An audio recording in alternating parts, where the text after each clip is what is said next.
So the question of how do we interpret and implement Toiora, if that is at all practicable. Yeah. I think there are inherent difficulties with the structure that we have now. The Crown and the government sets, I think, the tone and approach for what they believe are the health priorities and what is good health. And anything beyond that makes the Crown nervous. And while I think the system acknowledges and recognizes holistic well-being and health, it kind of borders on the line of religious belief. Once you get to spiritual issues, the Crown gets very nervous that it may fall into a trap of funding some kind of extreme sect that believes in some mumbo jumbo stuff that would embarrass the minister or the department. So while it doesn't have boundaries, it has a feeling when it is discomforted, the system. So everybody then operates within the mechanics of what the Crown calls health. And largely we are in a transactional relationship with the Ministry of Health, where we then volunteer to be agents, and we are paid to fulfill and achieve the outcomes required by government. It's not necessarily things that we believe in or things that work, but people get an employment from that, from being a provider, a health service provider. I think to deal with Toiora and Mauriora, you have to work from outside of the system. You have to struggle from outside of the system where there is limited funding. And this is where we rely on the far-sightedness of iwi to invest in that. And iwi are more likely to be less discomforted by going into that area. And once you show the health benefits and outcomes of that, then you may wish to invite the Crown in as an investor, not a controller, but as an investor in that, on the evidence that these people are much better. So as an example, here within Tūhoe, health was indicated by Tūhoe people as a priority for post-settlement work. We found it extremely hard to understand how the current system worked.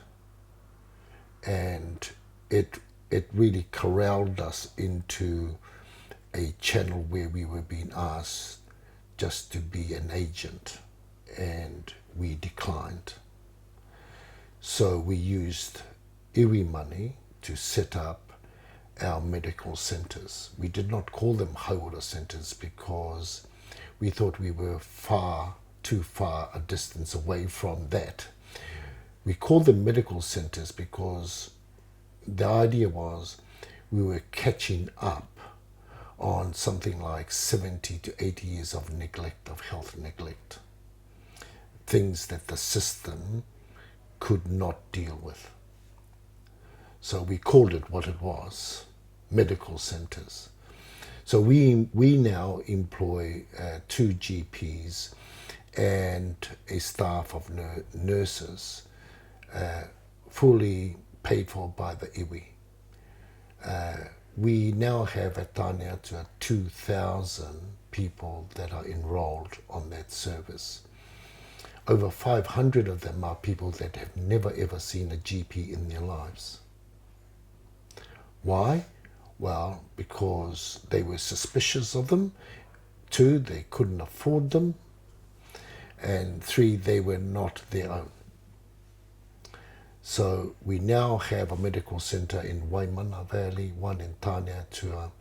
We will be refreshing one at Ruatahuna in the next month and having another one at Waikaremwana within our tribal area.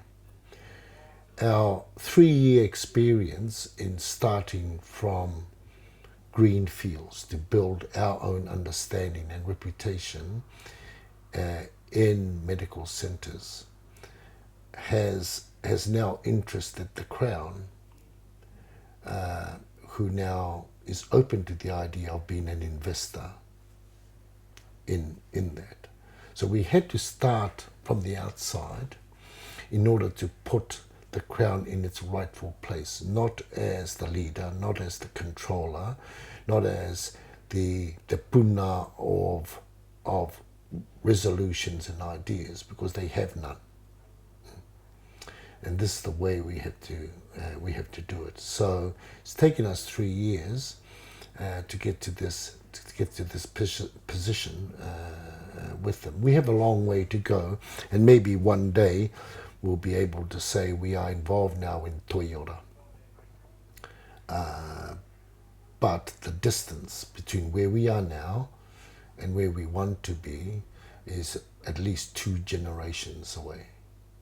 And we wish that, in answering your question, is what does that look like? I think what that looks like is a non-dependency on GPs, a health system within Tūhoe that is everybody's responsibility. The person that buys the kaya te marae, who's in control of the kitchen, the caregivers in the family home, the schools, the hapu, the whānau, the marae, they are the ones that monitor and keep an eye and make decisions around well-being and what is good health, mauri ora.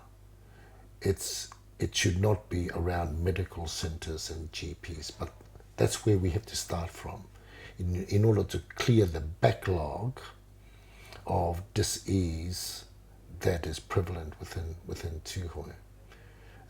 But what Toiora looks like is non-GP